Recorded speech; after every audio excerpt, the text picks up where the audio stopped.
Hello, everyone. Thank you for being with me. If you remember, we had a press conference on Friday afternoon, and I told you that kids were killing kids, and that's not acceptable. And we're going to do everything we can because we'd rather the kids be alive in prison than dead on the street. Well, you don't have to call me a prophet, but once again, we had a kid killed this weekend, murdered in cold blood. Let me introduce you to our victim. This is Roderick Wilson Jr. He's 20 years of age, just started life.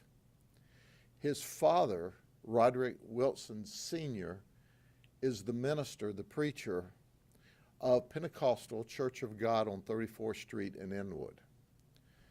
Roderick Jr. lives in an apartment on the church parking lot. And here's what we know at this point in the investigation.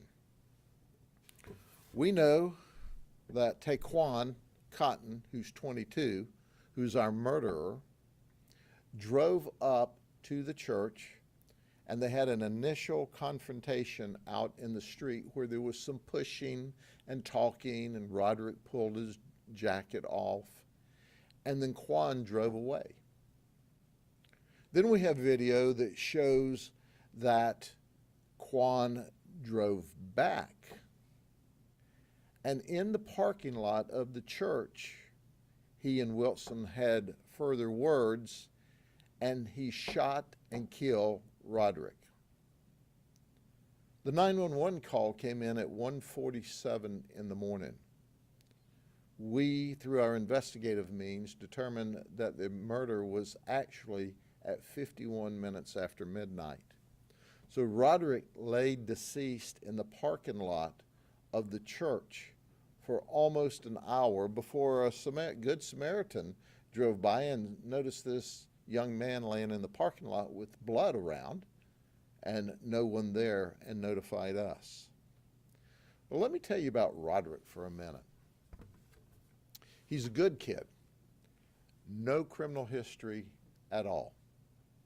He works at the church, working for his dad in the church, and he's solid. He's just a solid young man.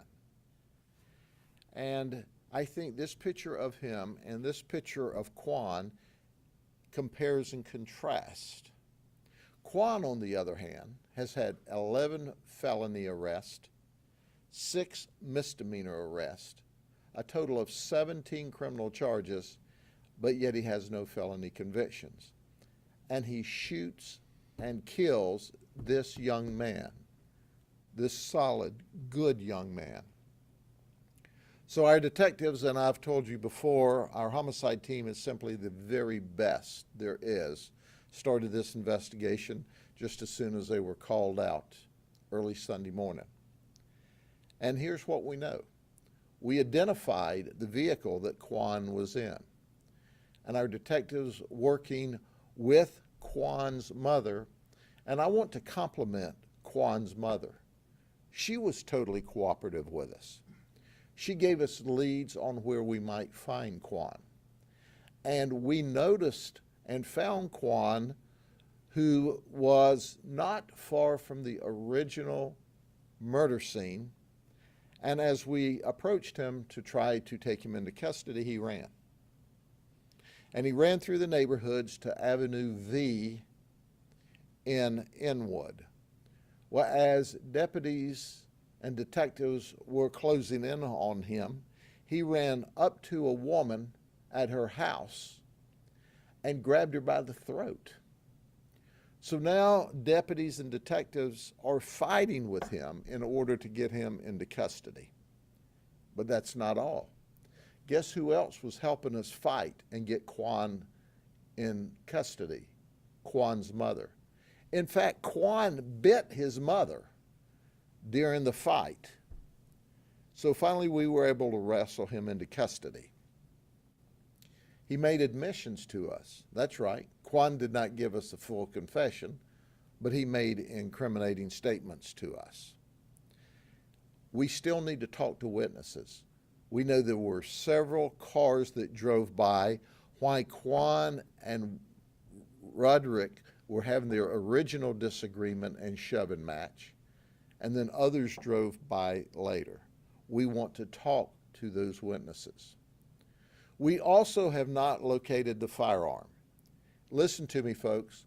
We know that Quan passed this firearm off someplace. Now, firearms on the street go for about $300. Now, listen close. Make sure you don't have any earwax in your ears. I'm making you a deal you can't refuse. If this gun's been passed off to you, that's worth $300 on the street to you if you try to resell it, we'll pay you $5,000 for the gun. Did you hear what I said? We will pay you $5,000. Now, don't go give us some old piece of junk gun and think you're getting $5,000. We first got to match the gun to the evidence at the scene, and once we confirm that you've given us the actual firearm that Quan used to shoot this good young man to death in his daddy's church parking lot in the middle of the night, you'll get your money. And we'll have the gun, another piece of evidence. That's right, we want to tie all the information together that we can. It's important to understand, as it was explained to us, that Roderick was a Christian boy, and he loved the Lord. Now, unfortunately, he got to see the Lord face to face a lot sooner than I'm sure he wanted to or should have. But we have to bring justice through our system to the Roderick Wilson Jr. family. We appreciate their cooperation. And I've got to tell you, I've got to wrap up by saying we appreciate Quan's mama doing the right thing. She was equally mortified that her son would shoot and kill someone. So, with that information, understand that we still are wrapping up this case, which is pretty remarkable if you think about it. We get called, and maybe 12 hours later, we've identified the suspect.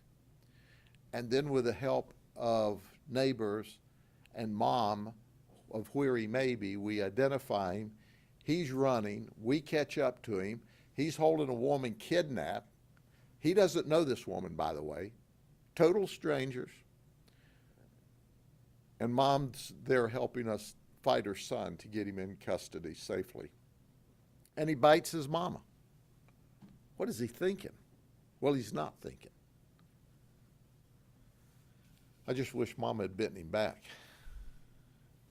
But we bit him with the system.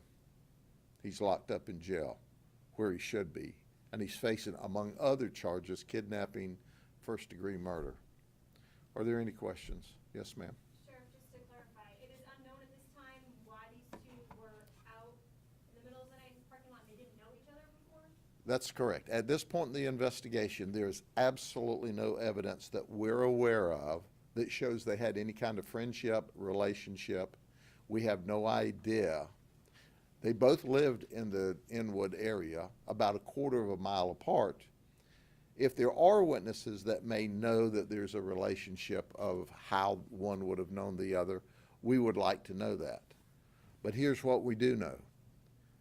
This is a bad man. He did a bad thing.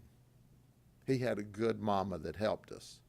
But he's going to a bad man's jail, and then our goal is to send him to prison for the rest of his life for murdering a really good kid.